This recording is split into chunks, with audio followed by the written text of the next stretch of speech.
Hello friends, my name is Masood. Today we shall discuss about a topic critical path method. Friend, today's topic is very interesting and very important, especially if you are a student of project management and planning to give exam of PMP in near future. So this is a very important topic for you because you will definitely see this topic in the exam of PMP. Secondly, if you are a professional project manager and working in any organization as a project manager, so again this is important for you to understand the concept of critical path method. So friend, let's start. First of all, I would request to please subscribe to my YouTube channel and click on the bell option as well so that my new videos can reach to you. So let's start, friend. Friend, today's topic is critical path method, or short form is CPM actually. Friend, this is a topic which we have taken from the PMBOK guide, project management body of knowledge, and this is a very important concept of project management. So CPM, or critical path method, is a resource utilization algorithm for scheduling a set of project activities. The essential technique is for using the CPM is to construct a model of the project that includes the following: a list of all tasks required to complete the project, the dependencies between the task, and the estimated time for that each activity will take to complete. So basically, friend, the concept of critical path method is that first of all you should have the clarity about the scope of the project. From the scope of the project, first you identify the WBS, work breakdown structure, and then you identify the activities which you require to complete the project. Then you identify the dependencies among the activities. That means when the activity A is finishing, when the activity B is starting, when activity C will be starting.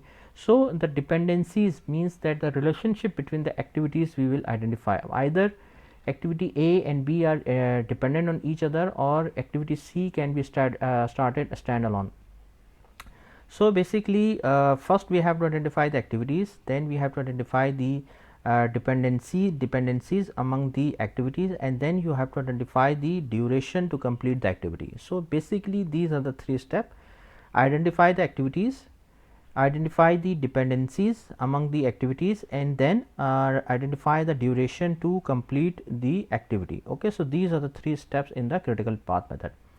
Now with this information you can determine the critical path by identifying the longest stretch of the dependent activities and measuring them from start to finish. So basically, friend, what you do actually in the critical path method, you you identify the path from starting point till ending point. What are the activities which are dependent to each other, and what is the longest path to complete the activities. Okay, so this is the most important thing. The longest critical path is always the longest path in the of the dependent activities in the project activities. Dependent from means the from start till finish. Okay, like project A is starting from activity A, and then activity B, C, D, E, and then these are the these are the dependent activities. Okay, so a critical path is the longest path in the project. Now once you have identified which activities are on the longest path or critical path, you can more easily discern which have total float or can be delayed without making the project longer. So basically, friend, and the main objective, the main advantage of critical path method is that once you identify the critical path, like the longest duration of the path, so that means you know that these are the activities which are on the critical path. If there is any delay in this on this path, so obviously project will delay.